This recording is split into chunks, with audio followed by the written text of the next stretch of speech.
আজকে আপনাদের জন্য গোপাল ভাঁড়ের গল্প। গাছে কাঁঠাল, গোফে তেল। গোপাল ভাঁড়ের পাশের বাড়িতে বিশু খুড়ো বলে এক ভদ্রলোক থাকত। তার বাড়িতে একটি কাঁঠাল গাছ ছিল। সেই কাঁঠাল গাছের কাঁঠাল যেমন বড় তেমন মিষ্টি। গোপাল একদিন বিকালবেলা বাড়ি ফেরার পথে দেখল বিশু খুড়ো বারান্দায় চাটাই পেতে এক বাটি সর্ষের তেল নিয়ে বসে গোফে তেল মাখছেন। জ্যৈষ্ঠ মাসের গরম, সবাই হাইটাই করছে, আর বিশু খুড়ো কিনা গোফে তেল মাখছে। তাই দেখে গোপাল জিজ্ঞাসা করল, কি ব্যাপার খুড়ো, বিকেলবেলা বসে বসে গোফে তেল মাখছো কেন? বিশু খুড়ো বলল, গাছে কাঁঠাল পেকে গেছে, কাল সকালবেলা মুড়ি দিয়ে বেশ করে খাবো, তাই এখন থেকেই গোফে তেল মেখে রাখছি। কাঁঠালের কথা শুনে গোপালের খুব লোভ হলো।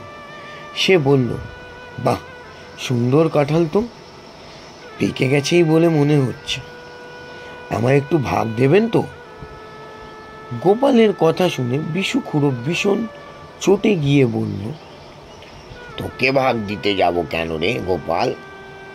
আমার গাছের কাঁঠাল, আমি গাছ লাগিয়েছি, আর কষ্ট করে আমি গোফে তেল মাখছি, সে কি তোকে ভাগ দেওয়ার জন্য? বড় এলি ভাগ নেওয়ার জন্য। বিশু খুড়োর কথা শুনে গোপাল মনে মনে ভীষণ চটে গেল। মুখে বলল, তাই তো, আমার অন্যায় হয়ে গেছে বিশু খুড়ো, তোমার গাছের কাঁঠাল তুমিই খাবে, তাছাড়া এত কষ্ট করে যখন আগে থেকেই গোফে তেল মাখছো, অপরকে ভাগ দিতে যাবে কোন দুঃখে?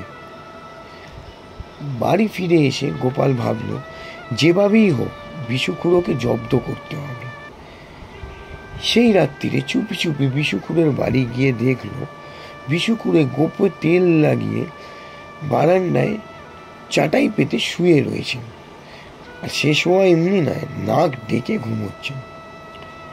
অন্ধকারের মধ্যেই তার গোফ চকচক করছে, সেটা দেখা যাচ্ছে।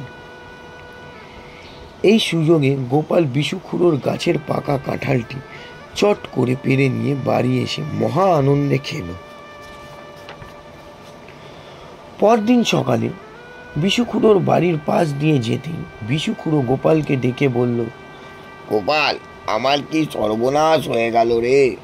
আমি কাল গোফে এক বাটি তেল মাখলাম পাকা কাঁঠালটা খাবো বলে, ভোরবেলা উঠে দেখি গাছের পাকা কাঁঠালটা আর নেই।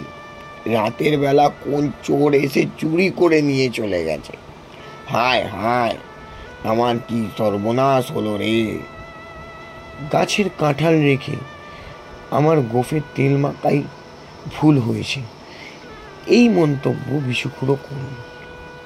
বিশু খুড়োর কথা শুনে গোপাল হাসতে হাসতে বলল, তাই তো খুড়ো, তাই, গাছের কাঁঠাল নাই তো, গোফে মেখে সর্ষের তেল, এবার খাও পাকা বেল। নমস্কার।